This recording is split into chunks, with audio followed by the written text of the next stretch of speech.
যখন কোনো একটি মন্দির দর্শন করার জন্য কয়েক কিমি হেঁটে যাওয়ার পর মন্দির দর্শন করতে পারি না, তখন কেমন লাগে বলো তো? সেরকমই একটা ঘটনা ঘটেছিল আমাদের সাথে বৃন্দাবনের সেকেন্ড ডে। তো হ্যালো গাইস, তোমরা হয়তো আমাদের আগের ভিডিওতে দেখেছো আমরা গিরি গোবর্ধন পরিক্রমা শেষ করে বেরিয়ে পড়েছিলাম বৃন্দাবনের উদ্দেশ্যে। আর বৃন্দাবনে যাওয়ার পথেই আমরা দেখতে পেয়েছি মা বৈষ্ণোদেবী মন্দির। আর এই মূর্তিটা যে কতটা বড় সেটা কিন্তু ভিডিওতে বোঝাই যাচ্ছে না। এরপর যে মন্দিরটা দেখতে পেলে সেটা ছিল দৈবকীনন্দন মন্দির। আজকে যেহেতু আমাদের বৃন্দাবন থেকে দিল্লি যাওয়ার কথা, তাই আমরা ওই মন্দিরগুলো দর্শন না করে সোজা চলে এসেছি নিধিবনে। এই নিধিবনে প্রবেশ করার আগে খুব অল্প টাকায় খুবই সুন্দর ব্যবস্থা ছিল জুতো রাখার। আর এসেই আমরা নিধিবনের ভিতরে চলে এসেছি। আর এই নিধিবন হলো রাধা কৃষ্ণের রাসলীলার জন্য বিখ্যাত। সবাই এটা বিশ্বাস করেন যে ভগবান শ্রীকৃষ্ণ এখনো প্রতি রাতে এখানে নেমে আসেন তার রাধা এবং গোপিকাদের সঙ্গে রাসলীলা করার জন্য। প্রাচীনকালে রাসলীলার সাক্ষী ছিল এই গাছগুলি। আর প্রতি রাতে রাসলীলা হয় বলেই এখানে সন্ধ্যের পর থেকে আসা বারণ। আমাদের হাতে টাইম এতটাই কম যে আমরা পুরো নিধিবনটা ঘুরেই দেখিনি। আমরা কিছুটা ঘুরেই বেরিয়ে চলে এসেছি নিধিবন থেকে। নিধিবন থেকে বেরিয়েই যমুনা নদীর পাড় দিয়ে হেঁটে হেঁটে যাচ্ছি আমরা আর একটা মন্দিরের উদ্দেশ্যে। আর এখন আমরা যেই মন্দিরে যাব সেই মন্দিরের নাম আমাদের কারোরই জানা নেই। আমরা এটুকুই জানি যে ওই মন্দিরে সোনার তাল গাছ রয়েছে। নিধিবন থেকে বেরিয়ে অটো স্ট্যান্ডে আসার পর আমরা অনেক অটোকে জিজ্ঞেস করেছি, কিন্তু কোনো অটোই ওখানে যেতে রাজি হয়নি। আর এদিকে যমুনার পাড়ের আরতি দেখো।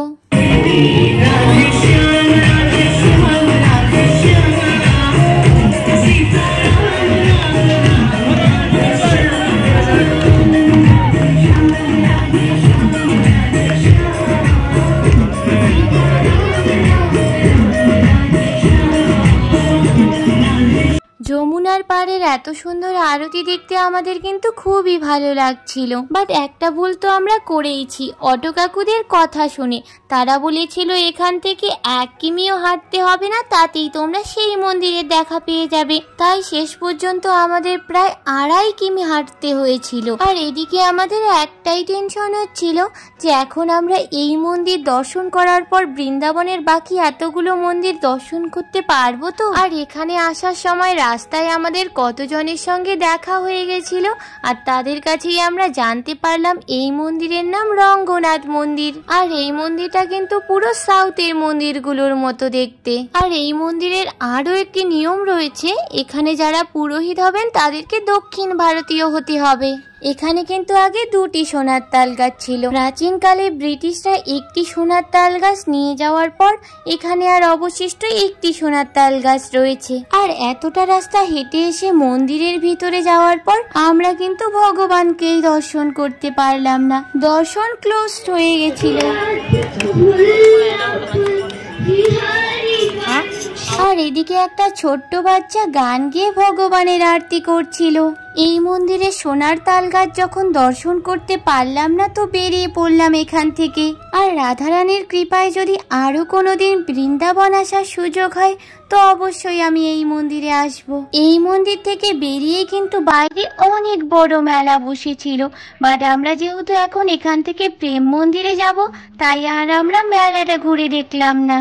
আর এখান থেকে আমরা অটোতে উঠে সোজা চলে এলাম প্রেম মন্দিরে।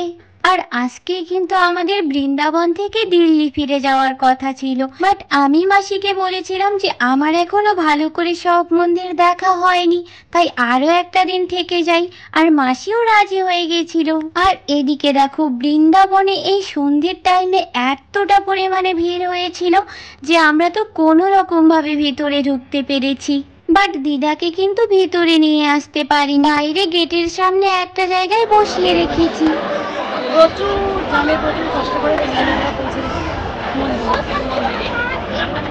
আর বৃন্দাবনের বাকি যেই মন্দিরগুলোকেই চিনি বা না চিনি, এই প্রেম মন্দিরকে কিন্তু আমি আগে অনেক ভিডিওতেই দেখেছি। আর এই প্রেম মন্দিরে আসার তো আমার খুবই ইচ্ছে ছিল।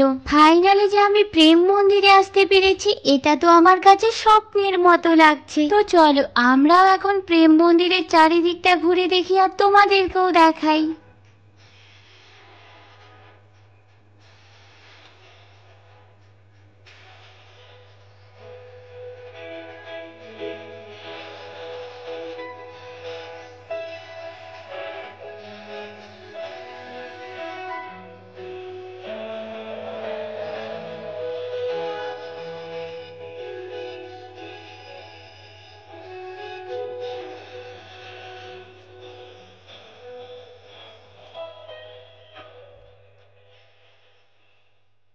এই প্রেম মন্দিরের দর্শনার্থীদের ভিড়টা তোমরা জাস্ট দেখো। আজকে সারাদিনে আমরা বৃন্দাবনের যত মন্দির দর্শন করেছি সব থেকে এখানেই দর্শনার্থীদের ভিড় বেশি রয়েছে।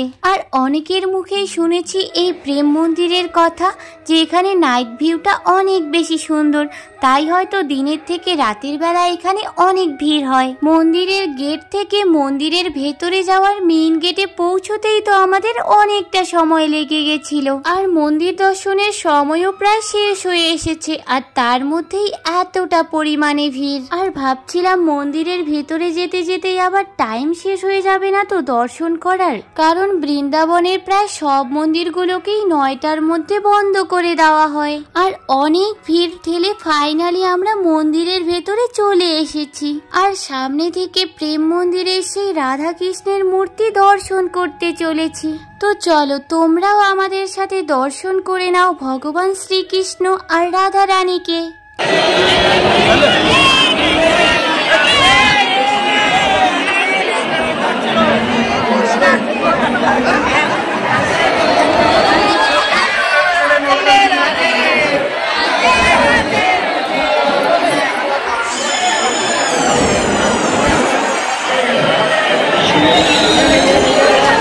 আর মন্দিরের নিচের চারিদিকটা দর্শন করে এখন আমরা যাচ্ছি উপরে। আর উপরে যাওয়ার ভিড়টা তোমরা জাস্ট দেখো, তোমাদেরকে হাঁটতে হবে না, সবাই ঠেলেই উপরে নিয়ে চলে যাবে। আর এদিকে আমি তো এত ভিড়ের মধ্যে উপরে যেতেই ভয় পাচ্ছিলাম, বাট দিদি বলল চল, এত দূর যেহেতু এসেছি আর উপরে গিয়ে সবকিছু দর্শন করব না, এটা কি কখনো হয়। আর এই ভিড় ঠেলে আমরা চলেই এলাম উপরে।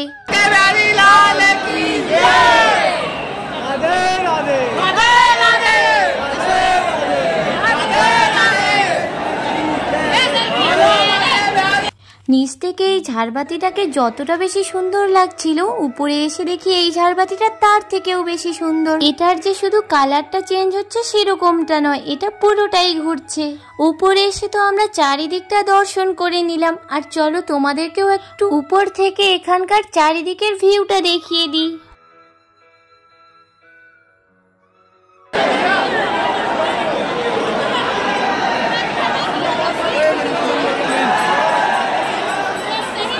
আর এদিকে মন্দির বন্ধ করার সময় যখন হয়ে এসেছে, তাই কিন্তু মন্দিরের ভেতর থেকে সবাইকে বের করে দেওয়া হচ্ছিল। আর ওঠার সময় যতটা না ভিড় ছিল, নামার সময় তার থেকেও বেশি ভিড় হয়ে গেছে। আর মন্দির থেকে বেরিয়ে দেখি মন্দিরের চারিদিকে সব লাইট বন্ধ করে দিয়েছে। এত ভিড়ের মধ্যে মন্দিরের বাইরে না বেরিয়ে ভাবলাম আমরা একটু বসেই পড়ি। আর এদিকে দেখো, লাইট বন্ধ করে দেওয়ার পরেও কিন্তু দর্শনার্থীদের ভিড় একটুও কমছে না। প্রেম মন্দিরের চারিদিকে কিন্তু ভগবানের অনেক লীলা খেলা রয়েছে, আর এই অন্ধকারে আমরা কিন্তু ভালো করে সেগুলো দেখতেই পেলাম না। আর এই প্রেম মন্দিরে এসে আমার এতটা ভালো লেগেছে, আমি তো ডিসাইড করেই নিয়েছি আমরা কাল সকালে আবার এই মন্দিরে আসব।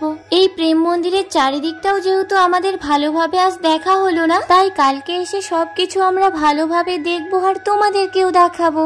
আর প্রেম মন্দির থেকে বেরিয়ে আমরা একটাই টেনশন করছিলাম, এখান থেকে মথুরা যাওয়ার অটো পাবো তো আমরা। তো তাড়াতাড়ি করে চলে এসেছি আমরা একটা হোটেলে, আর এখান থেকে আমরা খাবার নিয়ে রুমে চলে যাব। আর রাত 10:30টায় অটোতে করে ফাইনালি আমরা চলে এলাম রুমে। আমরা হচ্ছে সেই পাগল ব্যক্তি যারা হচ্ছে ঘোরা কমপ্লিট না হওয়ার জন্য আবার স্টোর রুম থেকে ব্যাগ নিয়ে চলে এলাম। আমাদের অনেক সুন্দর করে পরিষ্কার করে রেখে দিয়েছে, কারণ জানে যে এখানে অন্য লোক হয়তো আসবে, সেই জন্য ওনার রুমটাকে কত সুন্দর গুছিয়ে রেখে দিয়েছে। আমরা আবার এন্ট্রি করলাম। আমাদের ঘোরা হয়নি, পাগল আদমি আমরা হচ্ছে সেই লেভেলের লোক যারা এত ঘুরতে না, দর্শন করতে, মন্দির দর্শন করতে এতটাই ব্যস্ত ছিল যে সারাদিন আমরা ভাত পর্যন্ত খাইনি, শুধু রাস্তায় ওই যে যেসব দেখেছো খেতে ওইসবই খেয়েছি। আর এই যে আরেকজনকে একটু মুখটা দেখান, দেখে আপনারা ভাববেন বয়স হয়ে গেছে ঘুরতে পারে না, কিন্তু দেখুন ইনিও না খেয়ে ঘুরেছেন আমাদের সঙ্গে। এনাকে একটা অ্যাওয়ার্ড দেওয়া হবে তার জন্য। আমরা সকাল থেকেই এভাবে আছি এই ড্রেস আপে। এখন চলো আমরা এখন পাপড় ভাজা আর ভাত খাবো। তো ড্রেস চেঞ্জ করে তারপর আসছি তোমাদের সামনে খাবার নিয়ে। তোমরা তো আমাদের আগের ভিডিওগুলোতে দেখতেই পেয়েছো এই হোটেলের খাবারটা কতটা ভালো ছিল, বাট কি আর করা যাবে, এখানে রাত 9টার পর আর খাবার দেওয়া হয় না। আর আমরা যেহেতু আগে অর্ডার করে যাইনি, সেই জন্য আমাদেরকে বাইরের হোটেল থেকে খাবার কিনে নিয়ে আসতে হলো। বাট আমরা বলাতে এত রাতেও আমাদের পাঁপড়টা কিন্তু ভেজে দিয়েছিল হোটেল থেকে।